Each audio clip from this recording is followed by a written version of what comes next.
by step thought process on how you go about scaling your sales with paid ads. So if you're not running paid ads, this isn't for you. All right. I'm going to try to make it as simple as possible.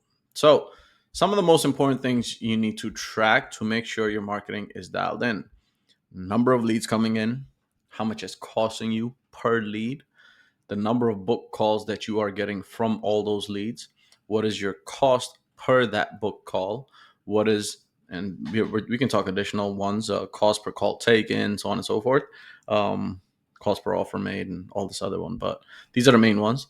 Quality of the leads and calls. This is what communication with your sales team is important. And then finally, your ROAS, upfront cash, as well as revenue.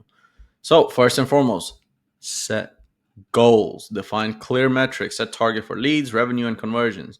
How many leads you want to get with this X amount of ad spend, what is acceptable, unacceptable, so on and so forth.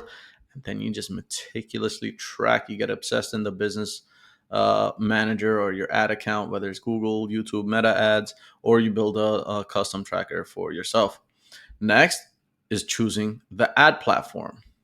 So, meta ads, this is used mostly for targeting a broad audience. This can also be used for B2B because everyone's on Facebook and IG. It comes down to the type of businesses you are pursuing. But I promise you, if they're not on Facebook or IG, they might not be on other platforms, right? But there's very few offers that we market for right now that we're not doing meta ads for, like 95%. Then you have LinkedIn ads, best for targeting B2B leads with precise job titles.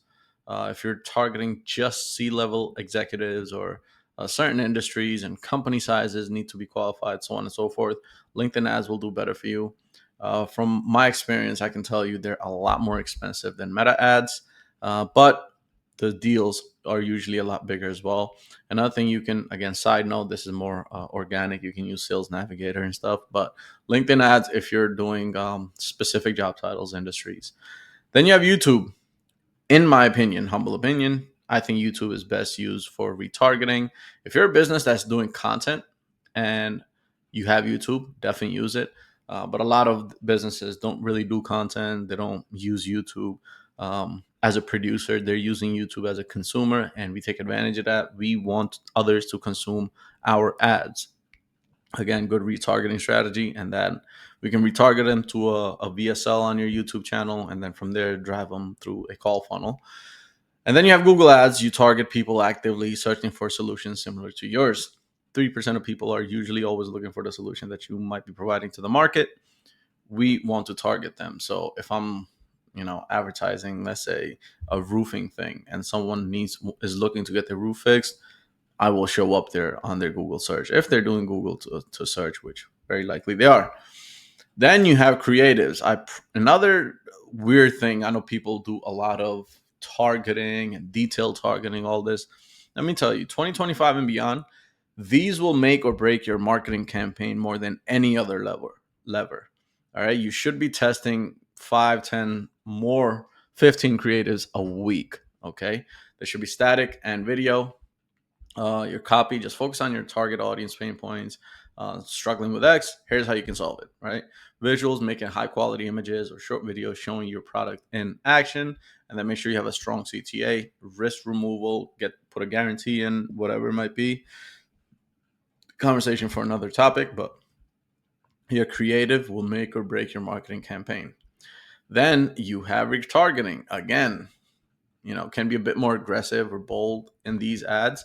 If you're not already using YouTube for retargeting, if you just have Meta, you can still be bold and aggressive here. Record these separate ads. They're not your top of funnel. So middle of funnel and bottom of funnel. Middle of funnel can be, let's say you're selling a coaching program, you can retarget them with testimonials, case studies, so on and so forth. Bottom of funnel can be a completely new ad. Hey, you've been following my stuff for a while. Why don't we have a conversation? Book a call, right? You can have retargeting pixels, place your pixel or Google Tag Manager on your website to track visitors. You can create lookalike audiences, retargeting audiences, show ads to people who visited your pricing page or your landing page or your calendar page and didn't convert.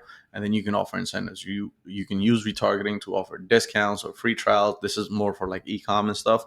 But you can offer discounts for, end of July finisher or whatever.